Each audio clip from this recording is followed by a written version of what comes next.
So given the recent developments in deep learning and image analysis, how can we better analyze dendritic spines? Especially in cases where we have very thick tissue sections or we're imaging in vivo. These are very challenging imaging conditions, and it's very hard to get consistent results when using traditional approaches.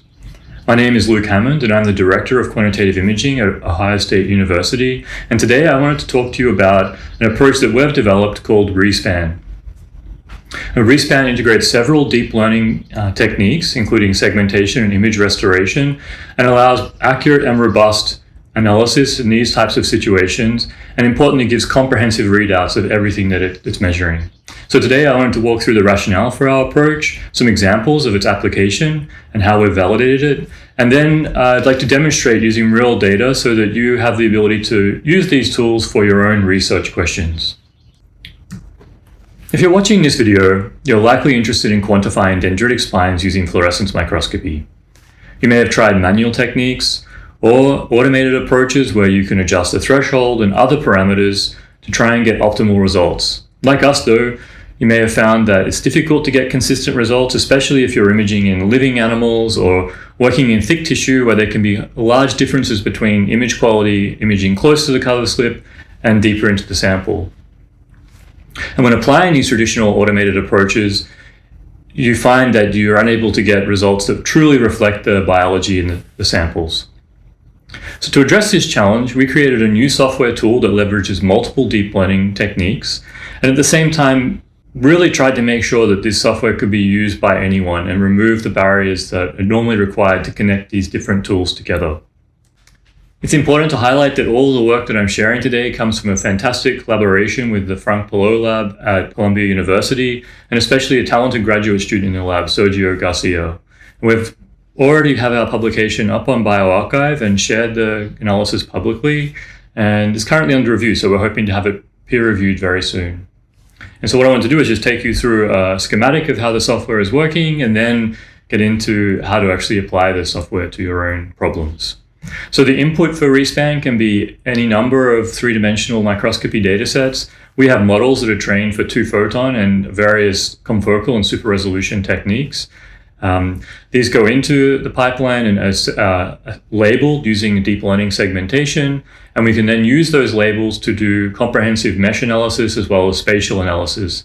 And importantly, we provide all the outputs for this type of analysis. We don't just provide the spine location, but we provide all the morphology, the spatial measurements, and not just the tabular data, but visual data. It's very important when I'm developing tools that they're not just black boxes, and so we provide, at least at the minimum, a maximum intensity projection showing how this analysis has worked. And if you'd like more information, then you can turn on additional validation data. Importantly, knowing that imaging is not always perfect, and many of us are facing challenges with signal to noise, we've integrated multiple deep learning restoration techniques which can be stacked together with the segmentation to ensure robust and consistent results even in very challenging imaging conditions.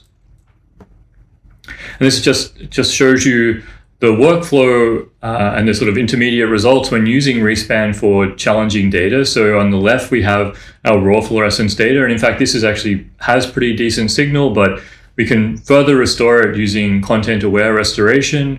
We can use isotropic restoration to help improve the axial resolution of the image, and then ultimately apply a deep learning segmentation to label voxels based on their classes, dendrite, spines, and so forth. Before I go any further into describing RESPAN, I just wanted to take a step back and talk a bit about analysis in general. And so all of us, I think, are familiar with manual analysis. The main reason it's used is you can start immediately, but of course, you're immediately confronted with the fact that it's extremely slow. But more importantly, it opens the doors to a huge amount of error and bias. I think everyone is aware of bias coming into play doing manual analysis, but I think it's still underappreciated just how problematic this can be. And even when you're blinded, which you should always be when analyzing data, you may recognize phenotypic information in the image that may start to cause you to unconsciously bias your results. Everyone can be affected by fatigue, their mood on the day, the environment around them, the display brightness. All of these things can greatly impact even just the reliability within one person analyzing data. This is then exacerbated when data has to be analyzed by multiple people in the lab, and it's known that there can be high inter-experimental variability when performing this kind of analysis. And this gets even worse when multiple labs have to analyze the same data. And this, I think, is a really important factor in reproducibility in science. And the other important factor is the fact that it's limited in scope and scale. Because we're doing this manual interaction with images, we can only analyze a very limited number of images, and our ability to measure things is constrained by how much time we have. And so oftentimes it'll just be the number of spines in the case of our spine analysis. If we're really pushing it, you may be able to measure the spine distance to the dendrite by additional clicking, but things like the morphology and volume are really out of reach. And so this is why we turn towards automated analysis. And people often get very excited about automated analysis saving time, but the more important factor is that we're able to get comprehensive readouts and perform analysis that's reproducible. You should be able to perform analysis that if another lab is given the data and the same analysis technique, that they would get the same results. The problem with this, and we've touched on this already, is that traditional approaches require setting thresholds. It could be a manual threshold or a automatic threshold like OTSU, or maybe a local threshold. But when you take into account that there can be high variability even within conditions due to imaging depth or other factors affecting image quality, then applying these types of thresholding and other parameters leads to variability in the analysis. And then we're not really measuring the effect or the change in the biology, but we're measuring changes in image quality. And so when people try to use automated analysis and run into this problem, they start to do a couple of different things. They may, let's keep the threshold consistent. Then we're starting to measure changes in image quality rather than biology. Or they start to do kind of a pseudo-automated analysis where there's parameter tuning. So they may apply some automated threshold or segmentation technique and then do some fine tuning to make sure that the masks match better the biology that they're seeing. And this then throws into the question, is this really automated analysis? Is it reproducible? I mean, those adjustments that you're making, can someone else make them reliably as well? And then is this really accurate and unbiased? And so this is where I think conventional automated analysis is not really solving the problem that we set out to solve. And so my updated philosophy when it comes to image segmentation takes into account the developments we've had in deep learning image restoration and segmentation. And I want to highlight that this is not a universal strategy. I think if you have simple problems where you have, for example, discrete cells that a threshold can easily delineate, then there's no need to go to this more complex strategy. But when we're working in tissue or complex and challenging situations, we should be thinking about the tools that are available to us using deep learning. And most important is having a robust and accurate means of performing image segmentation. We've already had great advances in this when it comes to machine learning pixel classification. So there's some fantastic tools out there like Elastic and Weka segmentation that instead of just applying a binary threshold to an image, we can use multiple filtering strategies like blurring, edge detection, and other filters, take an image, apply all those filters, and then teach a random forest machine learning approach to learn what is foreground and what is background, or what is spine and what is dendrite. And these perform extremely well in getting more consistent results, but they're not perfect. They're still only using local information for making that decision. They're not using the larger contextual information, that's information that we sort of use when looking at images to make that call. And they also rely on the CPU for a lot of processing. And so when it comes to large images, you may find that it takes several hours to process an individual image. And so when it comes to deep learning, we can build on the accuracy and segmentation we get from pixel classification in machine learning. We can use not only local information, but broader information, contextual information in the image to be much more accurate in determining if a voxel is a spine or a dendrite. But because we're using the GPU, we're also able to do this in a much more efficient manner. And these tools are fantastic because we can train a model to, in our case, learn where a spine or a dendrite is and use images with low and high signal to noise so that we can get very consistent delineation of these features. and be less sensitive to changes in image quality. And for many of us, we don't have a perfect image to begin with. And so this could be because we're imaging in live samples where we have to be worried about photo bleaching or phototoxicity. It could be also a matter of throughput. We only have a limited amount of time to image our samples. And if we're imaging large neurons, for example, we may not be able to image with the optimal settings that would give us the best possible results for segmentation. And so this is where advancements in image restoration are key to apply. There's fantastic tools out there and great efforts to make them accessible to a wider audience. And one of these is content-aware restoration in the CSVD package. And these tools essentially require training using low and high signal-to-noise paired images. So we take images with very low settings and then minimal laser, very quick acquisition time. And in the same exact area, we acquire the same image, but using much higher laser powers, longer exposure times, integration times, or averaging. And this allows us to train a model that when seeing a very low signal-to-noise image can restore resolution and contrast. And it's extremely powerful to be able to combine this type of strategy with a segmentation strategy that I just mentioned. And finally, there's also techniques that allow us to improve the isotropy of images. So anyone who's performing confocal microscopy will be acutely aware of the challenges in resolution, where when we're looking at the image from above or in the lateral plane, we have excellent resolution, but once we start to look axially, we can see that this resolution is 2 to 3-fold reduced. And this presents some challenges in neuroscience, especially when we have dendrites that are passing close to each other. This reduced resolution in Z can cause these features to begin to merge. But we can train deep learning models that can learn the features in the lateral plane and help to restore resolution in the axial plane. I mean, these techniques have to be applied with caution, but they're incredibly useful when it comes to tracing features like dendrites in images. And so RESPAN actually incorporates all three of these strategies. I'm still surprised that these techniques aren't being used more broadly in research. And I think even though there's been a lot of effort into making these approaches more accessible, there's still more work to be done.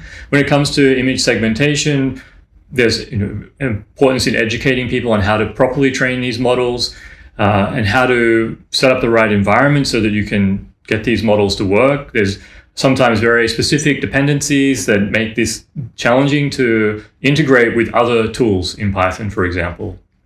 The same for image restoration. I think there's excellent tools out there, especially in the cloud for uploading datasets and restoring data, but being able to perform this type of restoration and then seamlessly connect it with good image segmentation is something that's a little bit more challenging and often requires multiple scripts or different environments. And so this is something that we've been working to address. And finally, again, in the case of reducing anisotropy, we use a technique called SelfNet, which requires scripts in MATLAB and Python, and then also different environments to the environments we use for things like content-aware restoration. And so if you're just trying to set out to do some of this work, you may require multiple environments and many scripts, and this is something that's sort of outside the scope of someone who really just wants to get on with their research. And this is something that we really focused on making sure this was accessible to anyone in the RESPAN tool. And so just again, showing what's possible when applying these techniques together, we can have our raw fluorescence data. And in fact, this is still very high quality raw fluorescence data, but we can then apply content aware and isotropic restoration to get much better information on the dendrite as well as the spine heads and necks, and then use deep learning to label these structures for further analysis. And then when we're performing the analysis in RESPAN, as I mentioned, it's always important to have a way of interpreting the analysis that you're getting back. And so we always provide a number of visual readouts. In this case, just looking at a few of them, the putative spines, then the spines that we've filtered down based on a number of metrics like volume and proximity to the dendrite, the dendrite mask. We also provide dendrite ID, distance from the soma, and these are also available visually if you just want to be sure that what you're measuring is really accurate. And so RESPAN, in addition to these visual readouts, also provides numerous metrics in terms of the spine head and neck statistics. And Importantly, a log file that not only tells you what's been happening, but I think is very important if, 6 months to a year down the line, you need to publish these results and you haven't made the records that you should have made, you can always refer back and see exactly how these images were processed, which model was used, what particular parameters were passed, and that means it's possible for someone else to then apply these same approaches using the software. Again, here we're just showing measurements. So we spent a long time validating this technique, not only in against human annotation, but as well as other experimental conditions. But here we can see that we can get measurements of intensity of all the different channels that are present in the spines, the spine volume, and then spatial metrics like the density along the dendrite. So one of the things that was very important to us was ensuring that RESPAN outperforms people, especially people who have been very careful about where they're annotating spines, and also highlighting this inter-experimental variability. So this is work where essentially we've taken a number of data sets and created a consensus ground truth of where spines are inside these dendritic segments. And then we've asked other researchers that are working in neuroscience labs to come in and click on where they think spines are in these images. And what the matrix in the bottom left is showing you is just how much variability there can be between individual researchers, even in neuroscience labs. I think this is something that if you're in this space, you're aware of, but just seeing how strong this variability can be just brings this point home. And then we also compared these measurements to how RESPAN performed on these data sets. And of course, what we can see here is that RESPAN significantly outperforms human annotation when processing data sets like this. So it's also important for us that we could use RESPAN to reproduce known phenotypes and distributions in a mouse model where we know spine density changes. And so to do this, we applied RESPAN to SRGAP2 heterozygous mouse model where there's only one functional copy of SRGAP2. And this is a well-characterized model where is known to exhibit increased spine density. And so what we can see here is that we've essentially used in utero electroporation to be able to label these neurons and then imaged in vivo to look at the dendritic segments in these animals. And then what I'm showing here is the outputs from RESPAN in both wild type and the heterozygous mouse model. And again, we're capturing this change in density, but importantly now we're also able to capture things that weren't possible in the prior manual analysis. So we could start to look at local clustering or potential changes in morphology of these spines. And this just highlights the power of using a good automated tool. It was also important to us to make sure that the measurements that we're getting from RESPAN reflect the biology that's known for neurons. So here we can see that measurements from RESPAN, when compared to a very comprehensive prior publication looking at spine length and spine volume, essentially RESPAN gets the same ranges of values for length and volume, and also similar distributions, like a normal distribution for spine length and a Poisson distribution for spine volume. So this was very encouraging to know that even though this is fully automated, we're getting measurements that would be otherwise painstaking to achieve. And we were excited to be able to apply this technique last year in a fantastic collaboration with the Van der Hee lab, where it was necessary to understand the role of various genes involved in synaptogenesis in humans. And so here we looked at the role of SYNGAP1 and SRGAP2A in a variety of situations where we can see that the spine density and morphology can be quite variable. And we were able to use RESPAN to not only characterize these changes, but also look at the presence of different proteins within the spine head. And so here it's just looking at the isolation of the spine head and then looking at the presence of SYNGAP1 and SRGAP2A. And so this is work that we published as a collaboration last year using RESPAN. So when we're sharing RESPAN, we're also sharing a number of models so that it can be applied directly to your own research questions.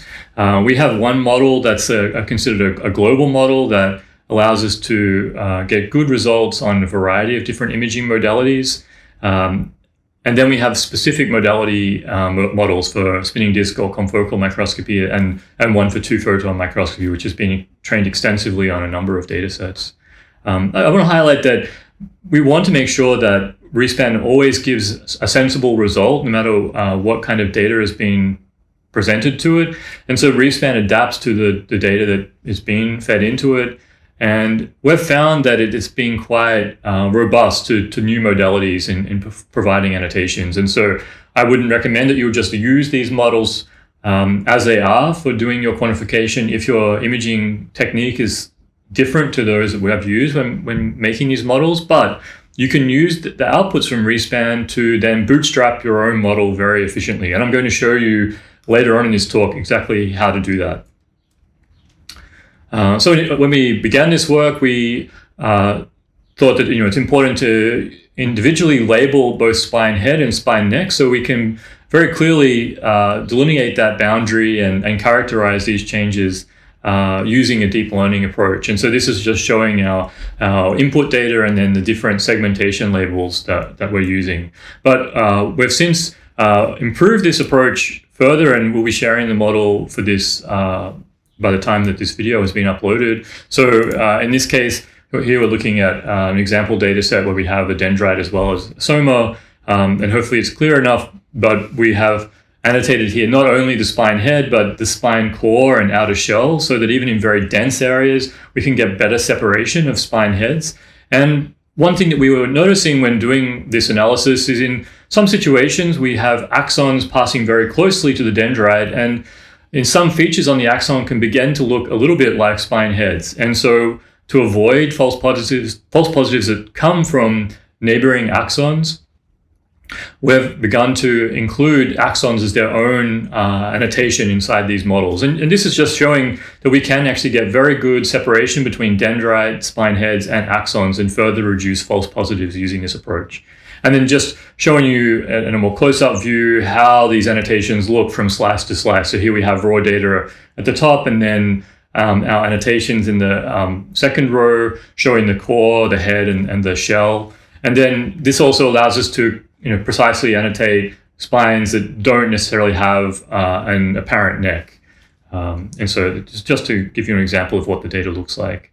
And so using this strategy is actually very useful because it means that it's not necessary to go in and first trace the neuron before performing the spine analysis. We can do what essentially is like a one-shot analysis where we can feed in a neuron, restore that data, and then rely upon the segmentation to give us cell body, dendrites, axons, and the spine heads and necks. And so this then allows us to make measurements like we can label the dendrite IDs, we can look at distance from the soma, and then you can use that data to look at things that may be changing in your particular condition. This could be spine density on certain dendritic branches, it could be changes in spine length or head volume, and so all of these things become possible using RESPAN.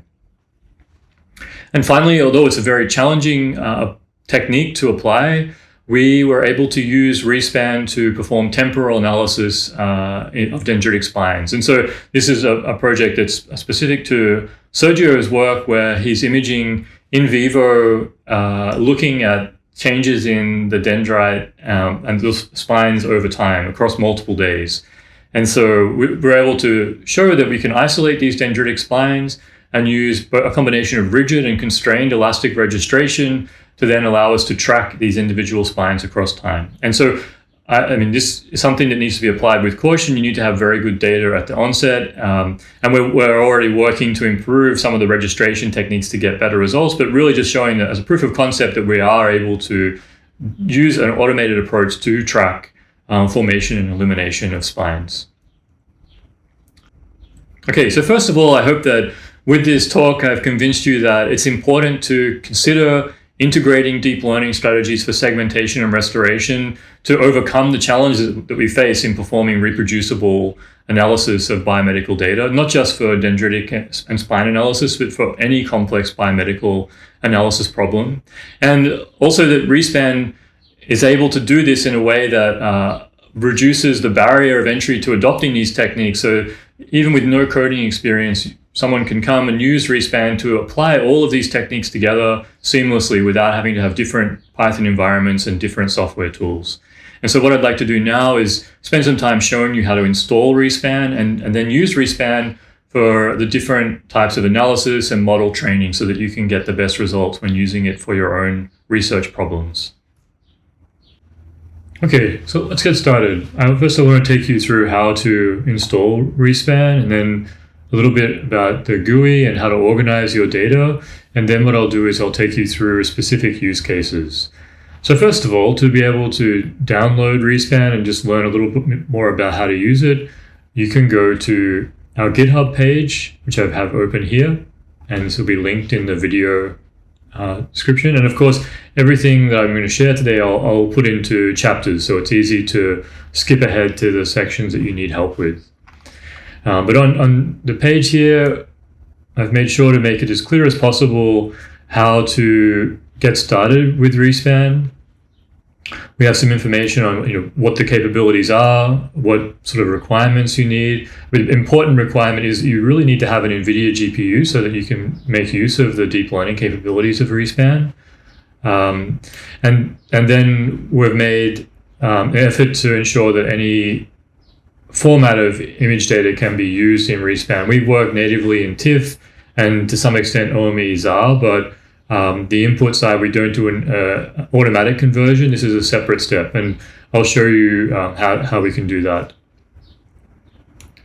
Okay, so to get started, first of all, you need to download RESPAN and an additional file that helps with automation, and then we can unzip that with 7-zip. And so 7-zip is just a free archiving and compression tool that we use to make sure the file is easy enough to download.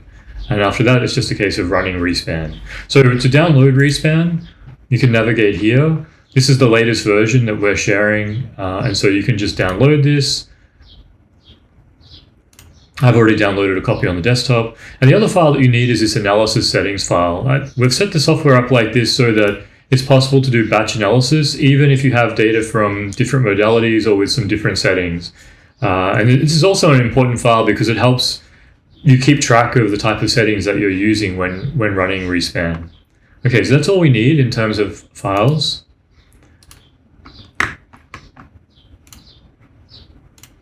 Okay, and in addition, we also need to download the model that we'll be using for segmentation. So we use a variety of deep learning tools in RESPAN. We provide the segmentation and nnU-Net models that we've trained on a variety of modalities, but the restoration models are something that's really important to train specifically to your data. So we don't provide data models for these, but we make it very easy to train your own, and I'll show you exactly how to go through that process as part of this video. So if you scroll down, we have our pre-trained models here. Model 1A, this is our new model that's using the shells and cores as well as axons, so I'm going to download that. And then this is our other global model that has been trained on a lot of data sets to perform well for spine, head, and neck. And then these are our modality-specific models. So if you click on this link, you'll be able to come to our data set to download. Okay, so that's all we need to download to get started with RESPAN. Unzipping RESPAN is very easy, so we can just use 7-zip to extract the files. The download is about 4 gigabytes, but RESPAN will expand to about 20 gigabytes. This is because we actually have to bundle multiple environments within RESPAN so that it works well for all the tasks that we're performing. So I'll just skip ahead now until it's finished unzipping, but it shouldn't take more than a minute to unzip. Okay, so we've unzipped RESPAN, and we've also, and I'll just make sure you can see it here. So here's our RESPAN folder that we unzipped. We also, while I was waiting, I also downloaded the model that I shared with you and this analysis settings file so that we can do the batch processing. So once you've downloaded and unzipped RESPAN, you'll have a folder containing the RESPAN application. And this can live inside the program files folder on Windows or wherever it's convenient. And you can make a shortcut if you need to run RESPAN from the desktop. And what I'll do now is I'll run RESPAN and take you through the different parameters so that you understand the different aspects of using RESPAN. And then we'll go into the specific use cases like training different models and using RESPAN in a more complex way. So I'm going to start an instance of RESPAN. So this is the RESPAN GUI. Up in the top left here is where we can load in the data to be analyzed. And this is the data that should be organized with images inside subfolders. The very first time that you run RESPAN, you just would have seen it update here. It needs to install a couple of different dependencies and make sure all the environments are working well. So it may take 30 seconds or so when you first update and install RESPAN to do this initialization, but from then on it should start a little faster. The next option here is where we load in the nnU-Net model. These are the models that have been used for labeling the different voxels to spine head, neck, and dendrite, and so on. And because we have different models for different applications, this setting here I've set up for using those different models. Our original models using spine, heads, necks, and dendrites is the top one here. Our most recent one where we use spine cores and shells as well as axons is at the bottom here. And then you may only be looking at neuromorphology and not interested in spines. In that case, you can use models that just have dendrites and soma annotated. So in here, make sure you choose the correct configuration for working with the model that you're using. And then we have some parameters here that are related to the analysis, just making sure that you're filtering out very small segments of dendrites that you don't want to analyze. If you're focusing on one dendrite and there's a partial inclusion of other dendrites in the image, then you can use this minimum dendrite size to reject those smaller fragments of dendrites. This top one here is about the channel that's being used for analysis. So many of you may be using channels, images with multiple channels. So a channel for the neuron, but then channels for specific proteins of interest. And so you just need to ensure that you note here which channel is the channel that contains the neuron and dendrite information. And so this starts at 1, not 0. So the first channel in the image, that'll be channel 1 here. We also have information on filtering for the spine volume. So if you want to reject any spurious sort of single voxel detections that wouldn't really be a spine, then you can set a minimum volume and likewise a maximum volume to reject those particular spines. And then a range in which we're looking for spines near the dendrite. So we're not extending our search beyond a certain range. We're looking for spines that are associated with dendrites. Over in the top right here is where we put in the information about the input resolution of the data being analyzed and the model resolution for the model that we're using during segmentation. And so these, you should pay careful attention to the acquisition settings of the data that you're acquiring. In the examples that I'm sharing today, we're using 45 nanometers as the lateral sampling size and 100 nanometers as the axial step size. Our model that we're using actually is trained on slightly lower resolution data, 65 nanometers, and a step size of 0.15 or 150 nanometers. If you're using the analysis settings file to define these resolutions rather than having them typed into the GUI, then you can always just tick on this box here and the GUI will refer to the analysis settings file inside the folder for this information. If you're doing spine tracking, then of course you would tick on the spine tracking option here. And finally, we have a number of options to change how RESPAN performs. I would always leave the top option on here. This will give you maximum intensity projections showing the dendrite, the spines, the distance information, and it's very useful just to validate that the pipeline is working the way that you expect it to be working. This option here I would leave on most of the time. We have some applications where we're working with images that have tens of gigabytes and we're not interested in what's happening with the spine neck, only the head volume. And so turning this option off helps make the pipeline more efficient for those very large data sets. If you're interested or you want more validation data, you can turn this option on. This will slow the pipeline down a little bit, but will allow you to generate 3D validation data sets showing you all the spines and the dendrites. And that can be also nice for rendering 3D images for presentations, but by default, only the maximum intensity projections are generated.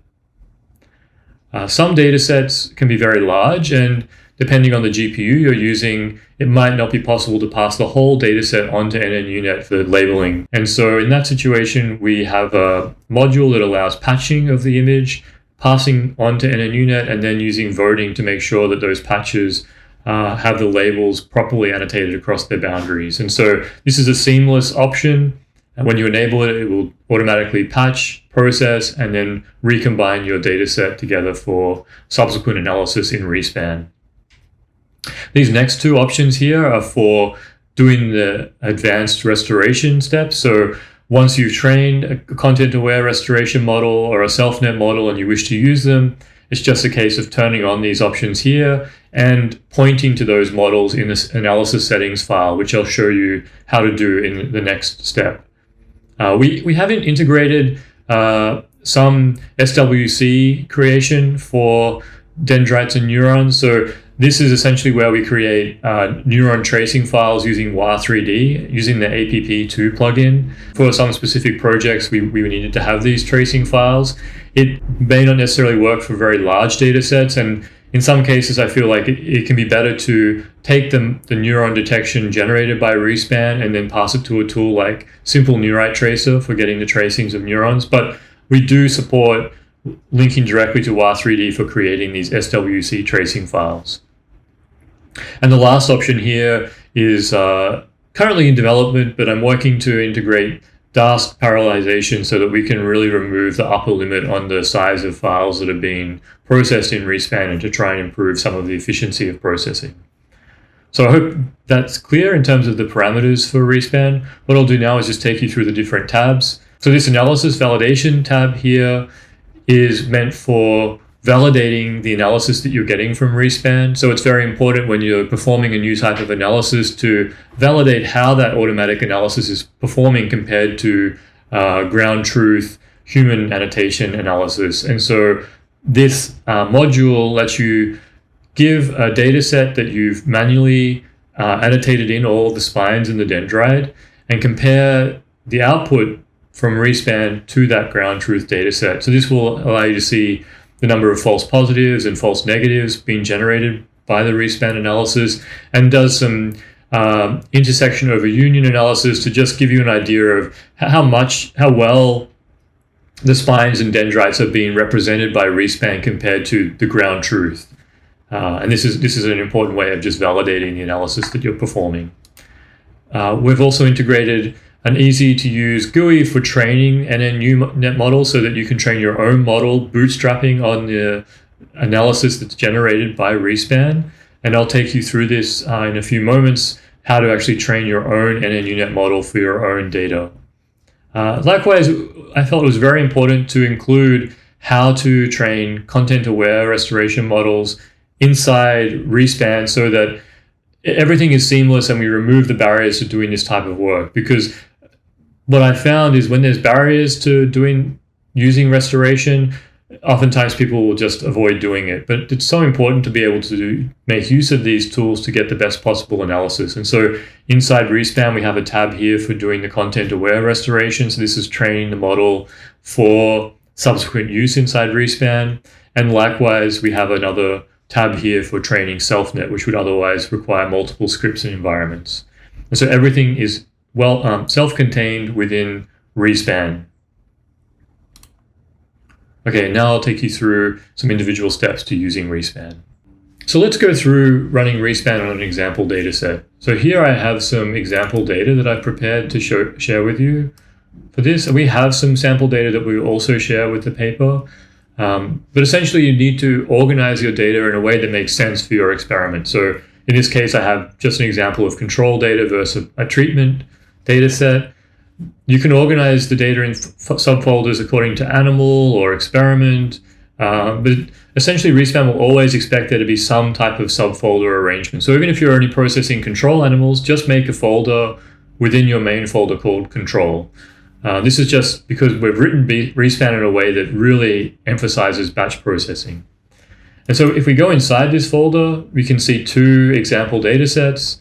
I can just very quickly open these up so you can see what these data sets look like. These are high resolution data sets of dendrites with spines.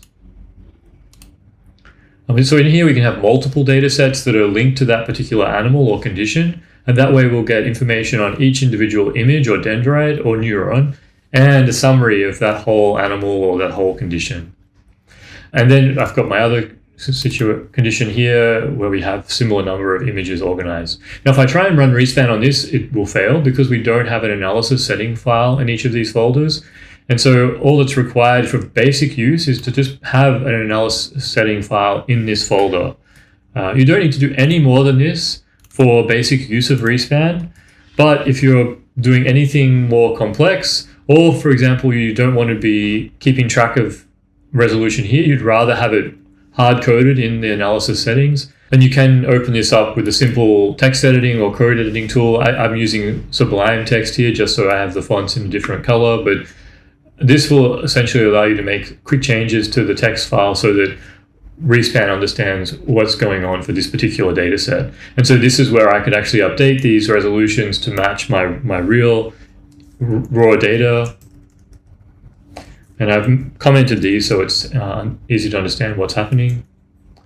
Here's our model resolution, so we know that that is actually 65 nanometers.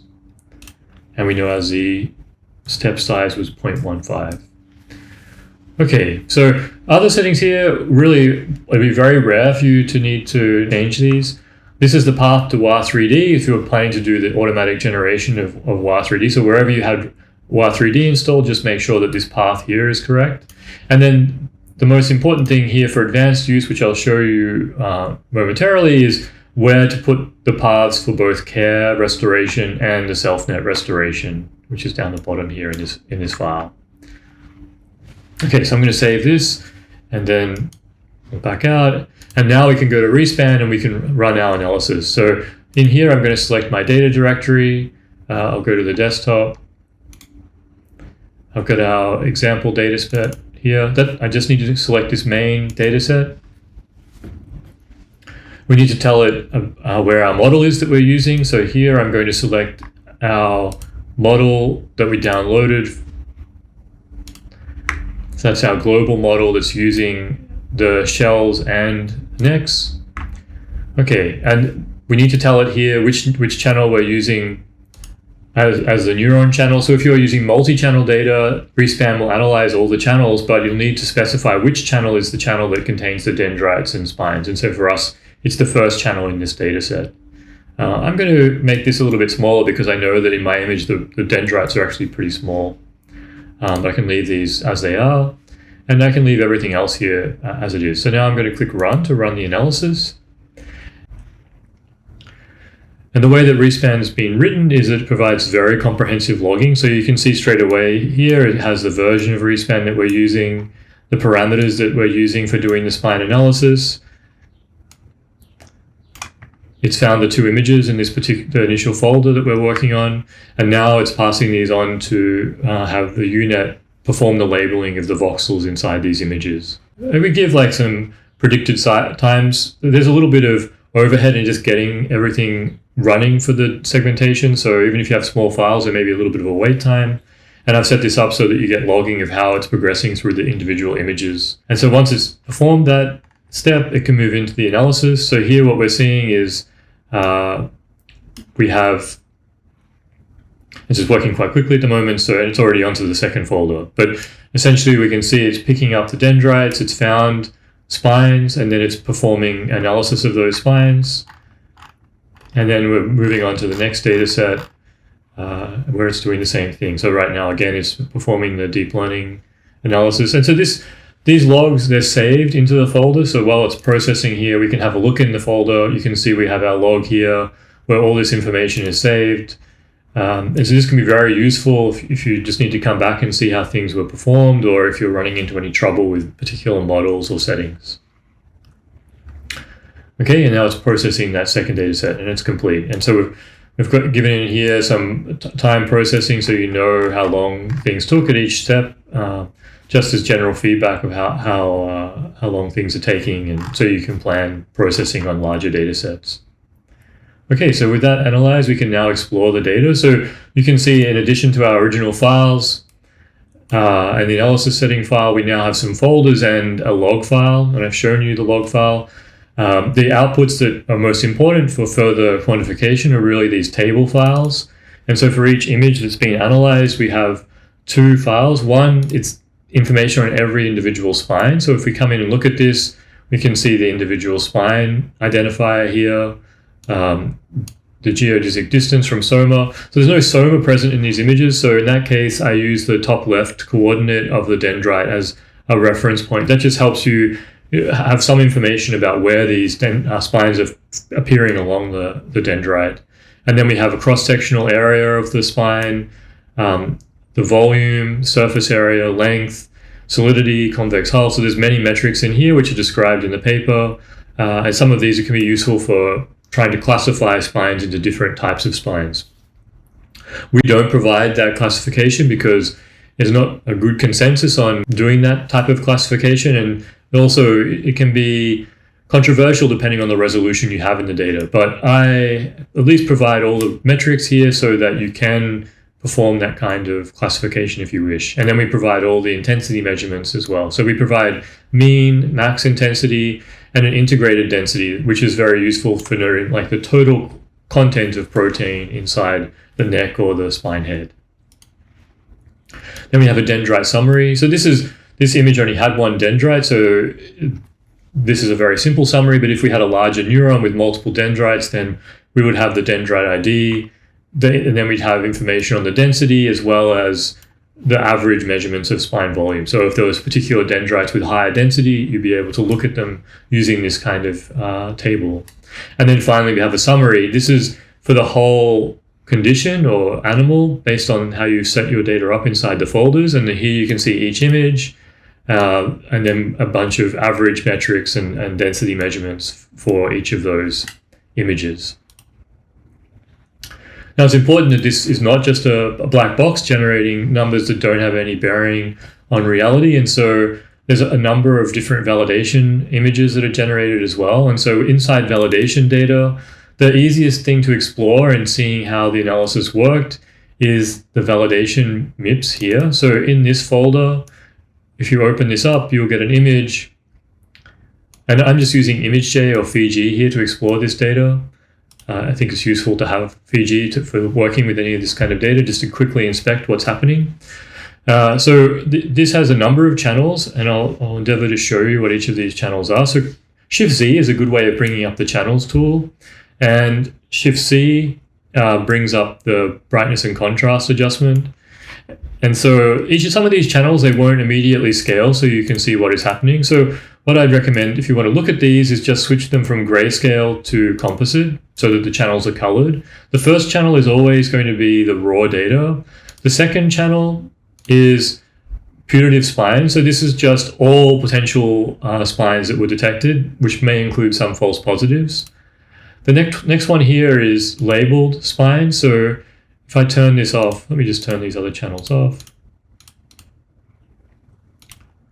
And I'm just going to go class beyond dark. So this is a way of looking at the spines that were detected that were ultimately filtering out any potential false positive spines. Then we also have spine necks that are generated. If we're generating those, we have the labeled dendrites. We have a midline for the dendrite. We have here the distance from the dendrite. So some of these you can color in different ways. So I prefer glass beyond dark when looking at labeled objects. Fire can be useful when looking at things like distance, just so you can better represent the different intensities using multiple colors. And I think this last one here will be the geodesic distance. So you can see here, again, we can look at this in fire. And then you can see here, we're looking at the distance along the data. So we'll be starting here and then going along. These values and the intensity here will probably be in voxels, but in the analysis that we give in the tables, it's always converted to microns. Okay, so that's the validation.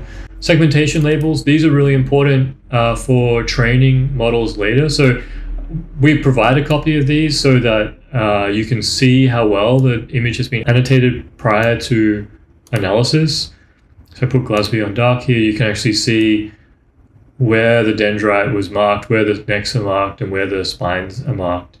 And so this is what we use to then perform our analysis, but having the raw image and this labeled image allows you then to bootstrap your own model. So that's where these files are located. The restored images, if we're doing any restoration, you can keep a copy of the restored images. This allows you to just see, like, are the restored images generating any artifacts or hallucinations that could be a problem? That's especially something to look out for if you're trying to use restoration models that weren't trained for your data. So you should always train specifically for your data, and I'll show you that in a second.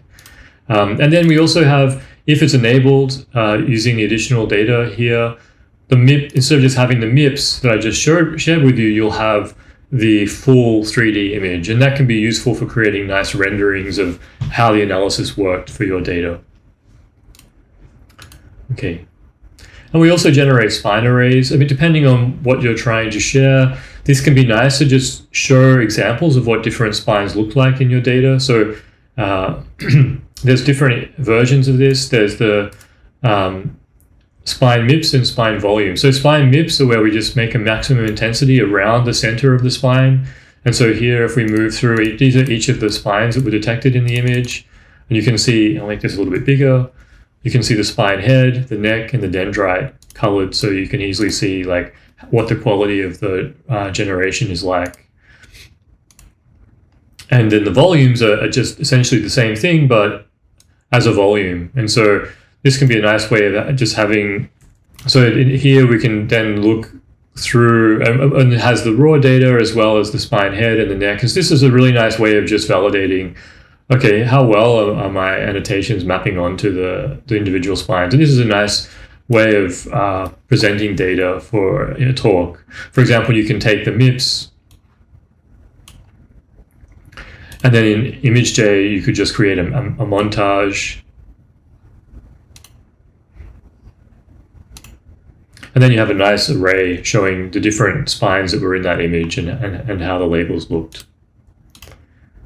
Okay, so that's just a general run through of how to use RESPAN.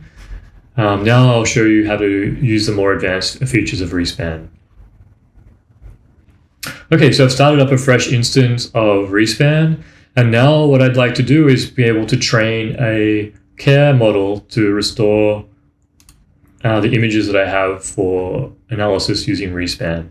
So this is especially useful when you have low signal to noise data that you need to restore. And so I've got an example here where I've prepared some data. So this requires sitting at the microscope, having and acquiring paired data sets using low and high signal to noise.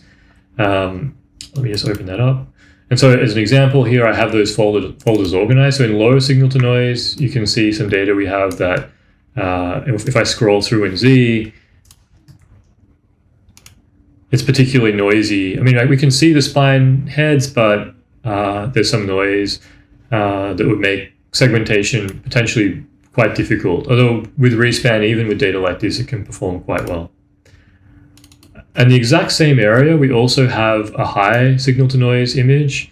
So these captured, typically you'll use averaging, large, like high laser power. Essentially, you want to have very good signal inside the spine and dendrite. And then typically we also perform some deconvolution on top to de-blur the image and really make sure we have the best possible contrast and resolution as our target.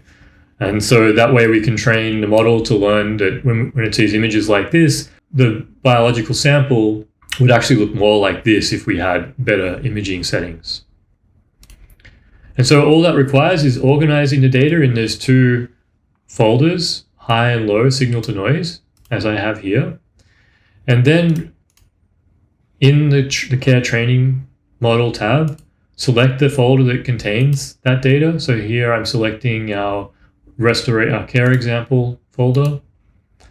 We need to tell it where to save that. So I'm going to tell it to save the model on the desktop.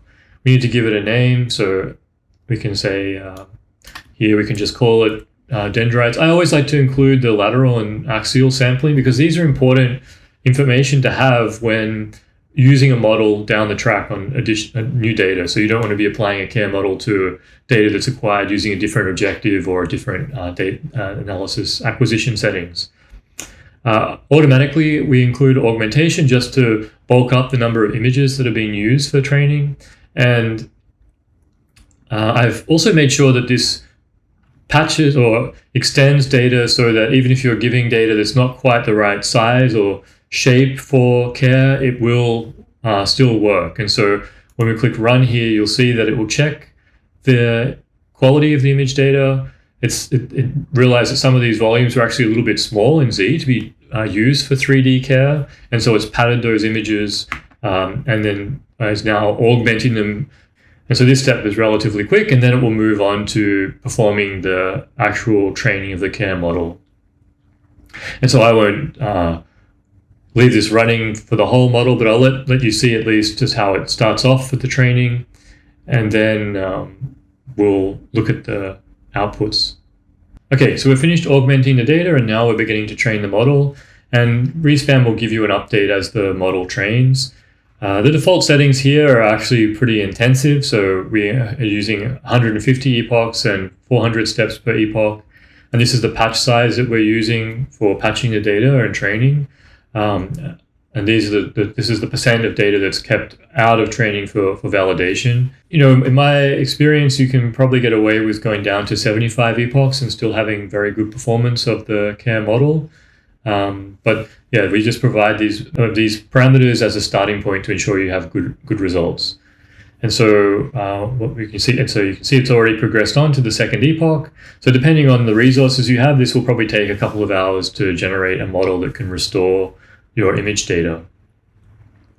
Okay, with that, we'll move on to training the SelfNet model, and then I'll show you how you can apply these for processing an image. And so next I'll show you how to train a SelfNet model using RESPAN. So normally this would require a MATLAB script and several Python scripts to be able to train and use SelfNet. And here we've embedded this into a tab within RESPAN, so it's seamless to use.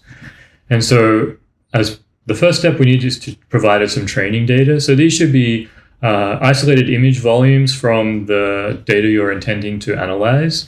And these should capture the full diversity of features that are in your images. So if some of your images contain cell bodies and some only contain dendrites, be sure to include some data sets with soma as well as dendrites when training SelfNet, so it can properly learn how to restore isotropy as best as possible in your images.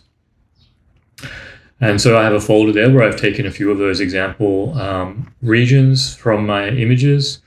And then we need a place to save this data. So I've just told it to save to the desktop. We've provided some starting parameters that should give you reasonable results, but of course you should refer to the paper and fine tune these according to, you can fine tune these to get better results for your data, but the minimum settings we're giving here should provide you at least a usable model. We can give it a name so that we know what model we're using later on. And again, keeping the information on how the data was acquired is important so that you can make sure you're using the model later on in the appropriate way. Okay, and so with that, I can click Run to start processing the data.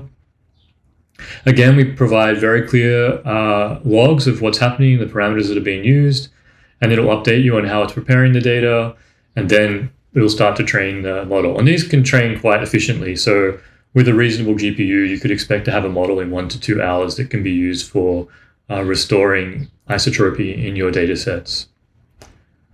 Okay, so I won't let that run to completion, but what I'll do now is show you how to use these models in a complete end-to-end use of RESPAN that includes restoration.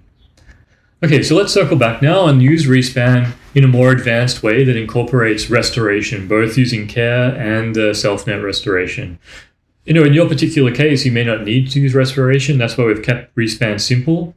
But for many challenging problems, you may find it beneficial to at least use content-aware restoration to restore signal and contrast. And in some extreme cases, you may find that SelfNet additionally improves the analysis. So to do this, I have an example data set on the desktop where I've trained models to restore the data. So here's my restoration example data set. I have the data organized into a subfolder. We have our nnU-Net model to analyze this data. I've double checked my resolutions to make sure that they're appropriate. Again, these settings here we can keep the same as we did before, but now we want to enable restoration. So for this, you want to turn on the two options here for image restoration, or if you're only using care, then just the top one here. And then we also need to go into the analysis settings file and make sure that RESPAN knows where to look for these models that we've trained. So if I open up my restoration example folder here, you'll see that I have my data organized into a subfolder. You wouldn't necessarily need to keep the restoration models nested in here. I mean, it's probably better to have just a general location for all of your deep learning models. But I have my raw data, my analysis settings file, and I have my restoration models. And so here I have my SelfNet. Actually, this is an older one. So here I have a fully trained SelfNet model. And in this folder here, I have my care model that's been trained using the tab in RESPAN. So what I need to do is open up the analysis settings file and make sure that it knows where the care model is and the SelfNet model. So to do this, I can just go into my folder here. I can hold down Shift, right click, and copy as path. We can paste that in here where our restoration model is. We don't need the quotations, so we can take those out. And now it knows where our care model is. We can do the same for our SelfNet model. So just copying as path, holding down Shift and right clicking, and then I'm going to paste that here.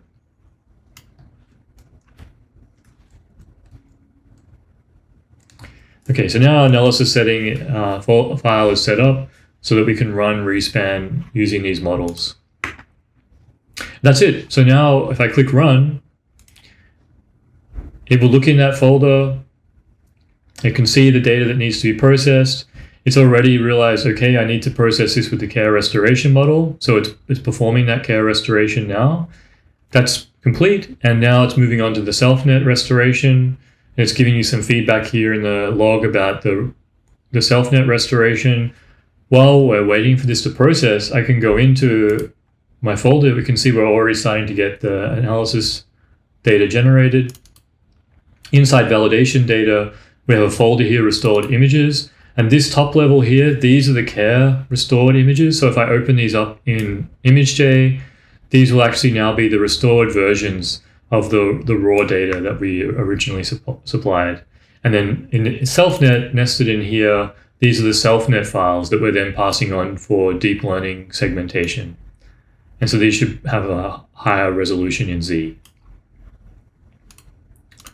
And now you can see that it's already performing the unit segmentation, and then it will perform the subsequent analysis. So it's as easy as that in terms of using the additional restoration models. One last thing that I wanted to share with you is how to train your own nnU-Net model, bootstrapping off the results that RESPAN gives you. So when we run RESPAN, as I shared with you before, we have inside the validation data folder these images called segmentation labels. So these are images where basically these are the outputs from nnU-Net, where every voxel is labeled by its class. So this could be as simple as the dendrite or soma, or in this case, we're labeling the spine heads with cores and membranes, and that we have the spine necks included here as well, and the dendrite. So these data sets take a long time to generate from scratch, because essentially you may bootstrap using Elastic, but essentially to get the best possible results, you're manually painting in voxels according to their class. And so you don't want to have to do this from scratch. And the best way to get this is run RESPAN on your data, come to this folder, open up the labels, images, and use these as a starting point to improve and train your own model. So that's what I'm going to show you now. So these files, they'll be named exactly the same as our input data. So the way to train an nnU-Net model, I'll make a new folder and I'll show you the structure, and we'll go through how to facilitate annotating these images and then training nnU-Net in RESPAN. So let me just say, I'll just say this is my new model training data. And really, you should have some information in that folder about what type of acquisition settings you're using to get the data. But in this case, I'm just going to keep it simple. And now I'm going to make two subfolders in here. One of these is images tr. This is where our raw data should go. And it's important, this kind of, the input data should match the type of data that nnU-Net will be expecting. So if you're doing restoration, it's good to include the restored images inside this training folder, but you can also include the unrestored data. So as long as you're matching the labels to the raw data that they would come from, you could include like both the restored data and the raw data and just help the model see more diverse types of images. I'll try to make this clear as I go. So in the images tr, I'm going to put our original raw data.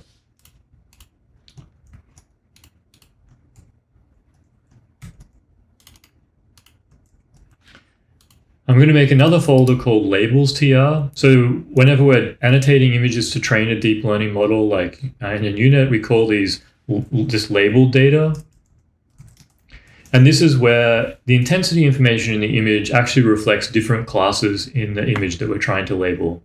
So in our case, the labels that we're generating here, they have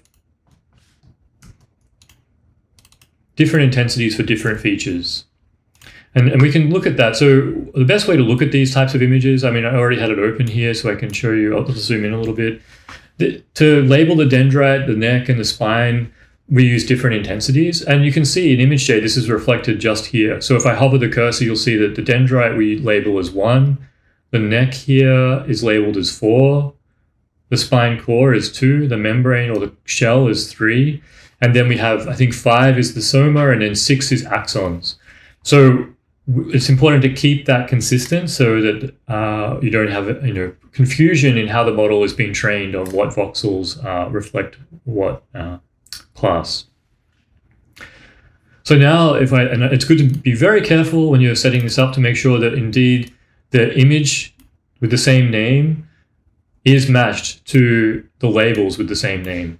Because if you have any labeling and naming mismatch here, then the model will have just won't be able to train properly. It will be seeing mismatched data, and the output won't make any sense. So I know here that with the net file with this name is exactly matching the labels with this name. Okay, so how can you go from this kind of data to editing it and being able to train your own model? So it's actually quite painful to sort of try and overlay these and then paint and keep track of all the classes. And so I've made some helper scripts in ImageJ that can convert these labels into channel images that allow you to then draw in ImageJ to make fine adjustments and then convert those channels back into labels for training in nnU-Net. So now, so these are all on GitHub. So if I open up the GitHub page for RESPAN that's publicly available, you'll find in here, inside RESPAN, a folder called ImageJ macros. This bottom one here, this is really useful for conversion of any kind of format like ND2 to TIFF, CVI if you're using Zeiss, so that you can use it with RESPAN. And these top two, they're the ones that we use for training nnU-Net. So I'm just going to download these files, and then we'll have a look at how to use them. Okay, so I've downloaded those macros, and now I'd like to show you how to use them. So the first one here, labels to channels, it's expecting that you have a folder where you already have the data organized into these two subfolders that I was sharing with you. So we have, where's our folder? Just to make sure this is clear. It's always expecting that you'll have the data in this images and labels TR format. So please keep that in mind, and notice that there's a capital T here, not a lowercase t. It's case sensitive, so please be consistent when you're making these folders. Okay, so we have this label file that's a little bit difficult to work with, and we want to be able to improve it so that we can make our new model. So open up the labels to channels annotation. If you run this, it will ask for a directory where we're making our model data. So I'm just going to go to the desktop. I have my training data here that we just made. Just select that folder. You don't need to select the subfolders. And because we have different types of models, the easiest way is just to provide here, from top down, provide like the max number of intensities in the image. So I know the maximum in this particular model training is 6 for the axon. Maybe in your case, if you're just doing soma and dendrites, it may only be 2. But just keep in mind, you want to make sure that you have the correct maximum intensity for the label that you're editing. And if you're not sure, you can look at the labels that have been generated and see what the maximum intensity is. So for us, I know this is 6. It's now processed those 2 images. And if you look, we actually have a new folder in here called labels as channels. And these files, they split the labels apart into separate channels, but it also imports the raw data as its own channel. That way we can look at the raw data channel and then make annotations on the label channels to make sure that the labels accurately reflect the biology in the image. So if I open up this image now, I'll make it a little bit bigger so it's easier to see. We can go through. So and if we look here on the channel side, we have a lot of channels now because we have the raw channel plus all the different channels for the different labels. And keep in mind that channel 1 is the raw data, and then channel 2 is actually label 1. So that would be our dendrite. If I turn this off now, the dendrite will disappear. Okay, so to make it easier, let's make the raw data gray so it's nice and easy to see. We can adjust the brightness here so we can actually see. Let me just hit reset. And now we can adjust that signal. So, okay, let me just turn these off so we can see everything clearly. We want to be able to see, and this is actually important to emphasize doing this properly, because let me just make sure we turn that to 0. You want to make sure that when you're scaling this image for annotations that you're not overscaling it so that you end up including out of focus light as real structural information. This is a trap that people often fall into. I'm going to just make this a bit lower now, maybe 300. There's not a lot of signal in this image. Sometimes when we're on the lower end, it can be hard to manually adjust. So you can just use set to specify a top for the max intensity. So now we can look through this data set.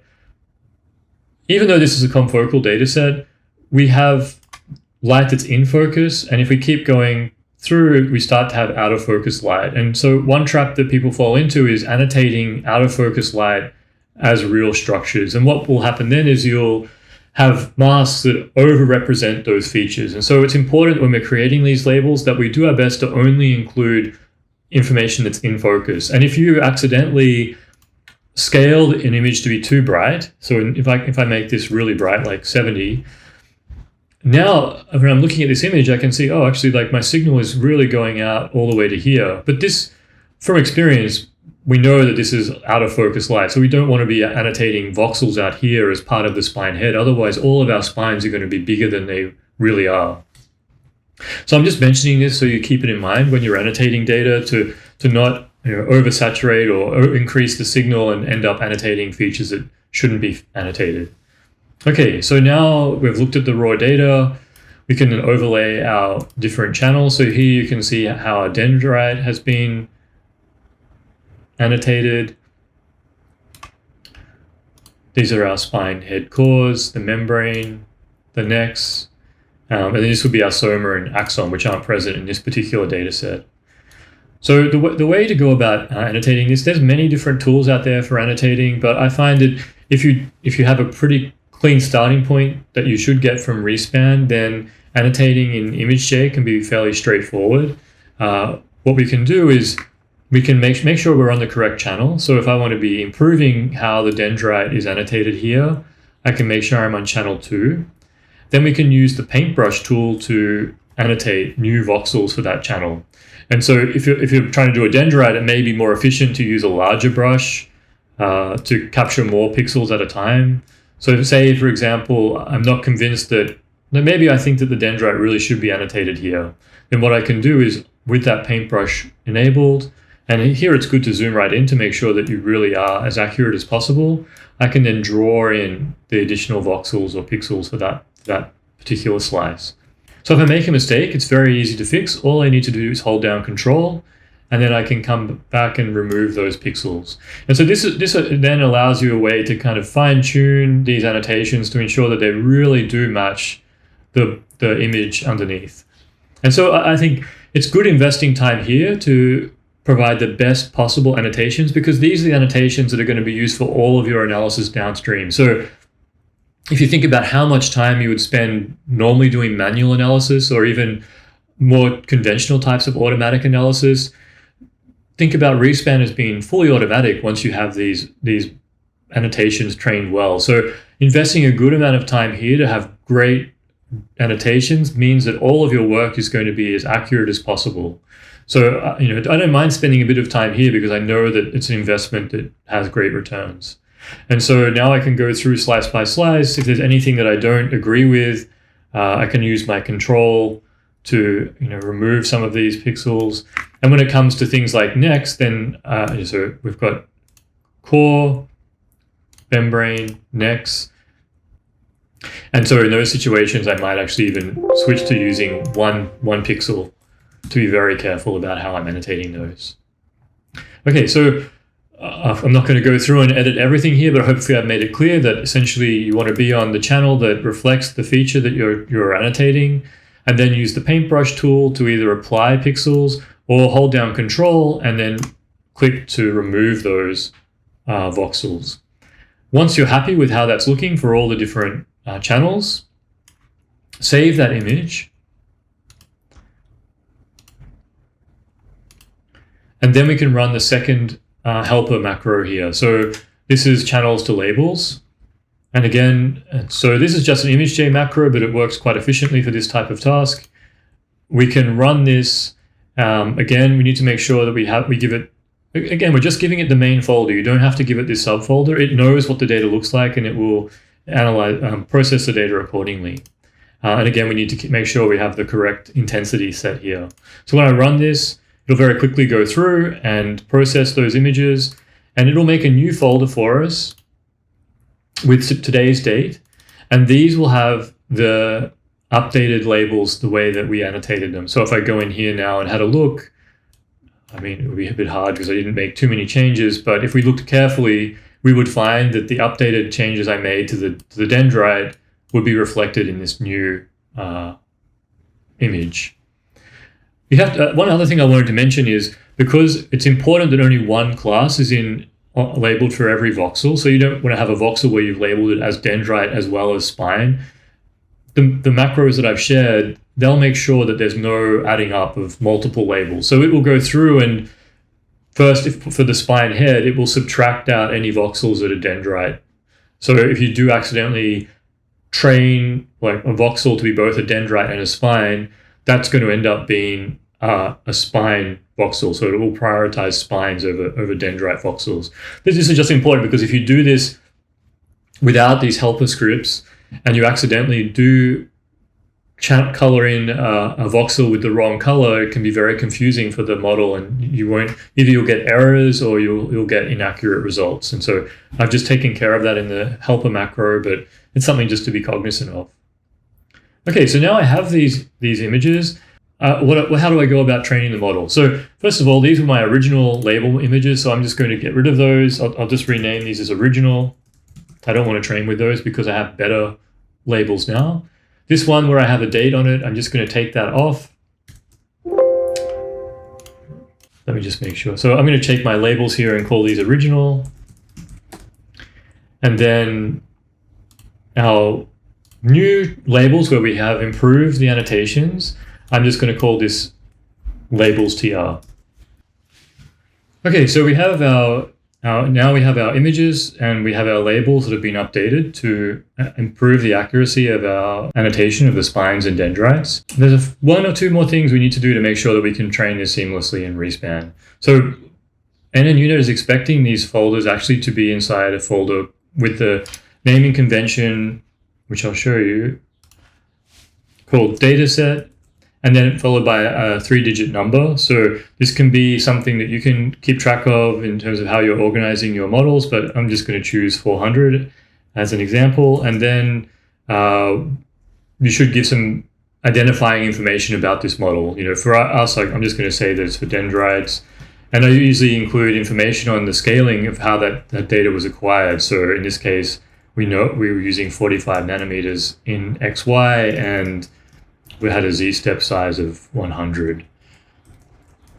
And then I may include something about the objective or other relevant information that I would like to know if I come back in 1 year's time and want to use this model appropriately.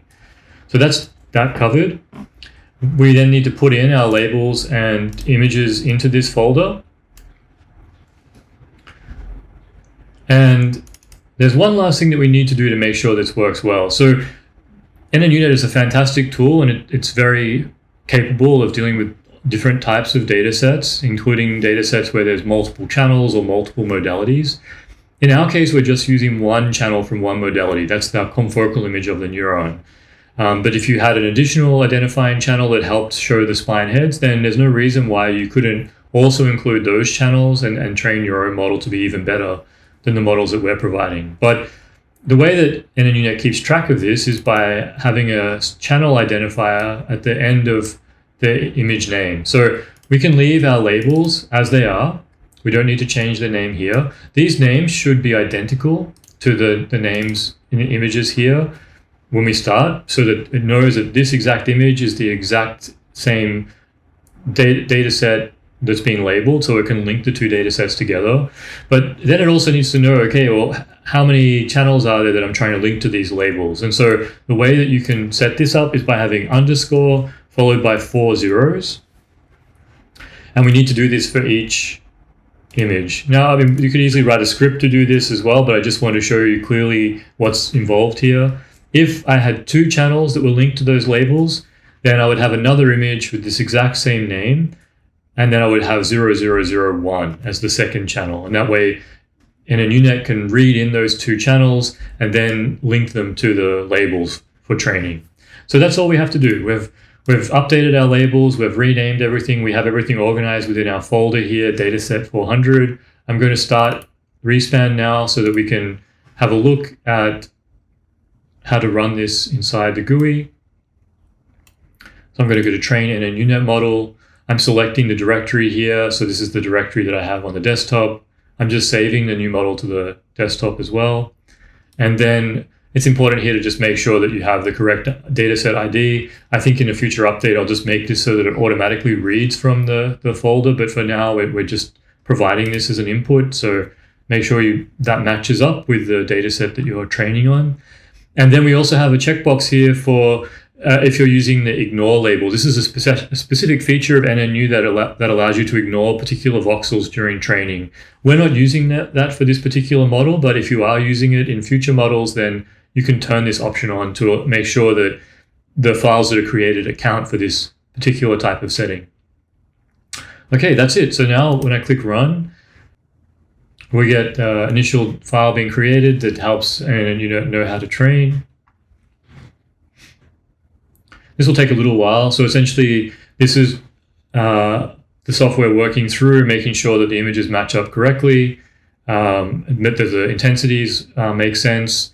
There's a number of things here that it's important that every image contains the intensities that have been trained for. So you can't just have a mix of some images with only soma and others having dendrite and soma. So do make sure that the images that you're training with represent all classes within them. And then once it's prepared the data, it will move on to training the model. And so this is a fairly intensive process, and on a normal GPU, you could expect this could take 12 to 24 hours. So within RESPAN, you'll get an updated log as it progresses through this training. I might just keep it on the line here, and so it'll eventually show the epoch, and then you can, from how long it takes to process one epoch, you'll be able to extrapolate how long it will take on your particular computer, but be aware that it could take some time. Once we've pre-processed the data, it will then move into training the nnU-Net model. This can take 12 to 24 hours on a normal GPU, so be aware that this is a time-consuming process, and the RESPAN log will update intermittently as each epoch progresses. So you may not necessarily see an update for a few minutes once you reach this point as it's training the first epoch, but Be aware that it is working, and you will see updates periodically in the log, but allow at least 12 to 24 hours for a typical GPU. And even though these take a while to train, a well-trained model like this will then serve you well for the rest of your experiment. So it's worthwhile investing this time at the beginning to get things to work well, and then reap the rewards for the rest of the analysis. Okay, so with that, I hope everything is clear in terms of how to use RESPAN. I'll link everything as chapters in the YouTube video, so it's easy to jump around. And I'll include links in the description to where all these files are located. And yeah, please don't hesitate to reach out on our GitHub if you have things that you'd like to have described better, and we can look into running additional workshops so that you can use RESPAN for your research. Okay, thank you for your time.